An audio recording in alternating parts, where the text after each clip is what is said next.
ರಾಮಾಚಾರಿ, ರಾಮಾಚಾರಿ, ಎಲ್ಲಿದೆಯೋ?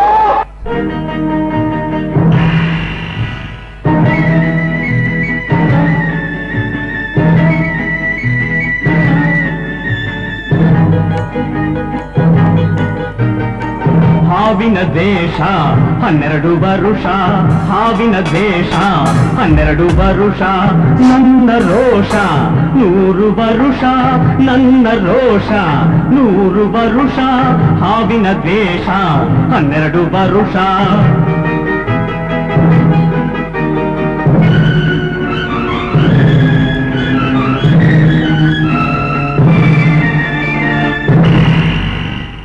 ರಾಮನು ಇಟ್ಟ ಬಾಣದ ಗುರಿಯು ಎಂದೂ ತಪ್ಪಿಲ್ಲ, ಎಂದೆಂದೂ ತಪ್ಪಿಲ್ಲ. ಈ ರಾಮಾಚಾರಿನ್ ಕೆಣಕೋ ಗಂಡು ಇನ್ನೂ ಹುಟ್ಟಿಲ್ಲ, ಗಂಡೇ ಹುಟ್ಟಿಲ್ಲ. ಆ ಭೀಮನ ಬಲದವನು, ಚಾಣಕ್ಯನ ಛಲದವನು, ಈ ದುರ್ಗದ ಹುಲಿಯವನು.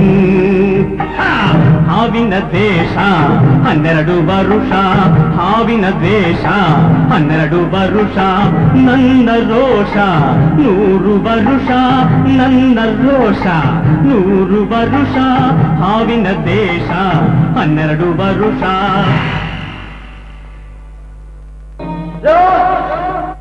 ಸರ್ಪ, ಯಾವ ಹುತ್ತದಲ್ಲಿ ಅಡಗಿ ಕುಳಿತಿರಿಯೋ ಮಗನೇ? ನೀ ಮಾಡಿದ ಮೋಸದ ಪ್ರತೀಕಾರದ ಜ್ವಾಲೆ ಪ್ರಜ್ವಲಿಸುವಂತೆ ಮಾಡಲು ಗುರಿ ಇಟ್ಟು ಗುಡುಗಿದ ಗಂಡುಗಲಿಯಾಗಿ ಬಂದಿದ್ದಾನೆ ಈ ನಟ ಭಯಂಕರ ಶಂಕರ.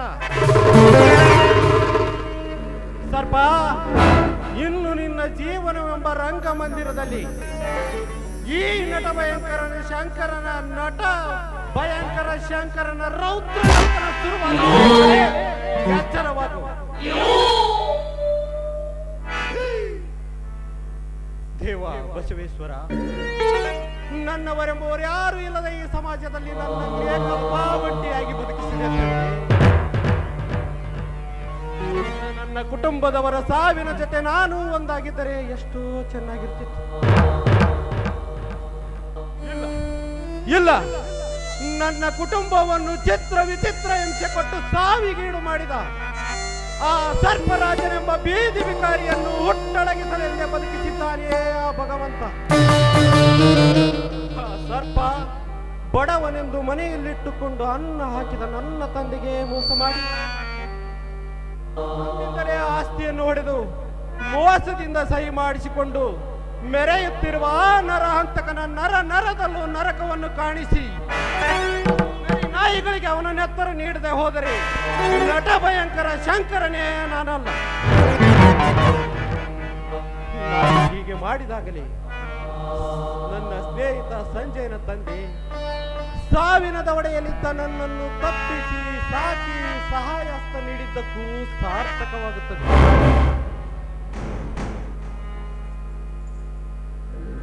ಹಲೋ ಶಂಕರ್.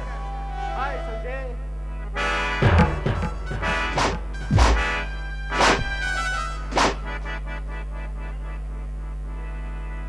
ಎಲ್ಲೆಲ್ಲಿ ಅಂತ ಹುಡುಕೋದು ಕಣ ನಿನ್ನ? ನಿನಗಾದ ನೋವನ್ನು ನೆನೆಸಿಕೊಂಡು ನೋವು ಪಡಬೇಡ ಅಂತ ಎಷ್ಟು ಸಾರಿ ಹೇಳಿದ್ದೇನೆ ನಿನಗೆ. ಸಂಜಯ್, ನಿನ್ನಂತ ಜೀವದ ಗೆಳೆಯನಿರುವಾಗ ನನಗೆ ಯಾವ ನೋವು ಕಣು? ನನಗಿರುವ ಗುರಿ ಒಂದೇ, ಆ ಸರ್ಪರಾಜನ ವಿರುದ್ಧ ಸೇಡಿನ ಕಿಡಿ ಮಾತ್ರ. ತಪ್ಪು ಗೆಳೆಯ, ತಪ್ಪು. ವಿದ್ಯಾವಂತರಾದ ನಾವೇ ಸೇಡು ಸೇಡು ಎಂದು ಕೂತರೆ ಸರಿಯಲ್ಲ. ಅದನ್ನೆಲ್ಲ ಬಿಟ್ಟು ನಿನ್ನ ಜೀವನಕ್ಕೆ ಸರಿ ನೋಡು ದಾರಿ ನೋಡ್ಕೋ ಗೆಳೆಯ.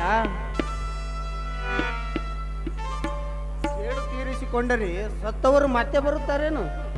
ನಿಜ ಗೆಳೆಯ, ಸತ್ತವರು ಮತ್ತೆ ಹುಟ್ಟಿ ಬರುವುದಿಲ್ಲ ನಿಜ. ಆದರೆ ಆ ಸರ್ಪರಾಜನಂತಹ ಸಂಚಿನ ಕಣ್ಣಿಗೆ ಮತ್ಯಾರು ಬಲಿಯಾಗಬಾರದು ಸಂಜಯ್. ನಾನೀಗ ಅವನಿಗೆ ಮಾಡುವ ಪ್ರತೀಕಾರ ಪ್ರಜ್ವಲಿಸುವುದನ್ನು ನೋಡಿ ಮತ್ತೆ ಮುಂದೆ ಯಾರೂ ಇಂಥ ಕೆಲಸಕ್ಕೆ ಕೈ ಹಾಕಬಾರದು ಗೆಳೆಯ, ಕೈ ಹಾಕಬಾರದು. ತಪ್ಪು ಗೆಳೆಯ, ತಪ್ಪು. ವಿದ್ಯಾವಂತರಾದ ನಾವೇ ಕಾನೂನನ್ನು ಕೈಗೆ ತೆಗೆದುಕೊಳ್ಳಬಾರದು ಗೆಳೆಯ, ಕೈಗೆ ತೆಗೆದುಕೊಳ್ಳಬಾರದು. ಸಂಜಯ್, ಸಂಜಯ್, ಯಾವ ಕಾನೂನಿನ ಬಗ್ಗೆ ಮಾತನಾಡುತ್ತಿದ್ದೀಯ ಗೆಳೆಯ ನೀನು? ಅದೇ ಕಾನೂನು ತಾನೇ ಅದೇ ಕಾನೂನು ಆ ಸರ್ಪರಾಜನೆಂಬ ನರಹಂತಕನಿಟ್ಟ ಬೆಂಕಿಯ ಕಿಡಿಯಲ್ಲಿ ಸುಟ್ಟು ಭಸ್ಮವಾದ ನನ್ನ ಕುಟುಂಬವನ್ನು ಆಕಸ್ಮಿಕ ಬೆಂಕಿಯ ಅವಘಡ ಎಂದು ಸಾಬೀತುಪಡಿಸಿದ್ದು. ಹಾಗೆ ಹೋಗಿದ್ದನ್ನು ನೆನೆಸಿಕೊಂಡು ನೋವು ಪಡಬೇಡ ಗೆಳೆಯ. ಹಾಗೆ ಎಷ್ಟು ದಿನವಾಯಿತು ಏನೋ ನೀವು ಊಟ ಮಾಡಿ ನಡೆ. ಆ ಭಗವಂತನ ಕಾಲಚಕ್ರದಲ್ಲಿ ನಾವೆಲ್ಲರೂ ಒಂದಲ್ಲ ಒಂದು ದಿನ ಸಿಲುಕಲೇಬೇಕು ಗೆಳೆಯ, ಸಿಲುಕಬೇಕು. ಕಾಲವನ್ನು ತಡೆಯೋರು ಯಾರು ಇಲ್ಲ,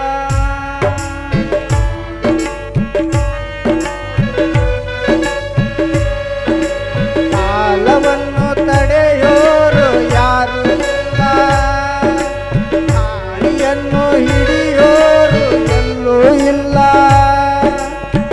ನನ್ನಿಂದ ನಿನ್ನ, ನಿನ್ನಿಂದ ನನ್ನ ದೂರ ಮಾಡಲು ಎಂದೂ ಆಗದು. ಕಾಲವನ್ನು ತಡೆಯೋರು ಯಾರು ಇಲ್ಲ, ಗಾಳಿಯನ್ನು ಹಿಡಿಯೋರು ಎಂದೂ ಇಲ್ಲ. ನನ್ನಿಂದ ನಿನ್ನ, ನಿನ್ನಿಂದ ನನ್ನ ದೂರ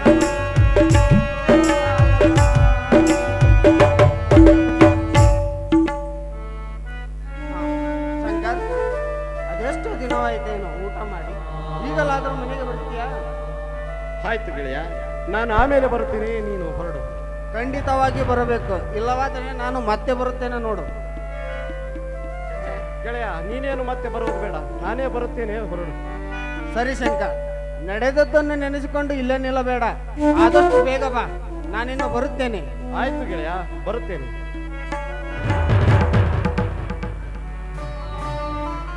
ಆಯ್ತಾ? ಅದಕ್ಕಾಗಿಯೇ ಈ ವಿಶೇಷ ದಿನವಾದ ಪ್ರೇಮಿಗಳ ದಿನದಂದು ನಿನ್ನನ್ನು ಮೀಟ್ ಆಗಲು ಹೇಳಿದ್ದು. ತೆಗೆದುಕೋ ಈ ಪ್ರಿಯಕರನ ಕಿರುಕಾಣಿಕೆ.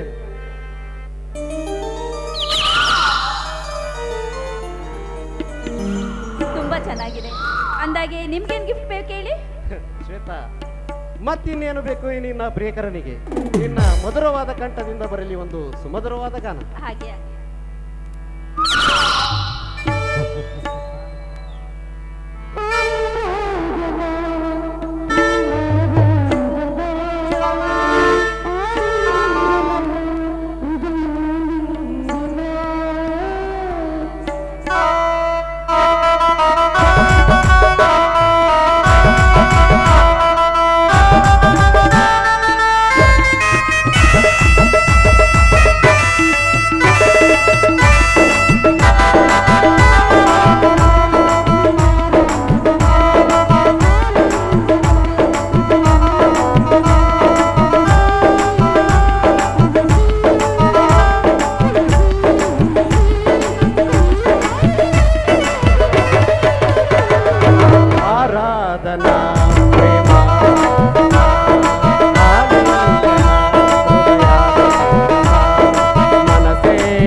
ಇದೇ ದಿನ ಸಂತೋಷದಲ್ಲಿ ಎಲ್ಲಿಗಾದ್ರೂ ಊಟಕ್ಕೆ ಹೋಗೋಣ ಅಂದ್ರೆ ನಿಮಗೆ ಗೊತ್ತಿದೆಯಲ್ಲ ನನ್ನ ಕೆಲಸದ ಒತ್ತಡ ಏನಂತ.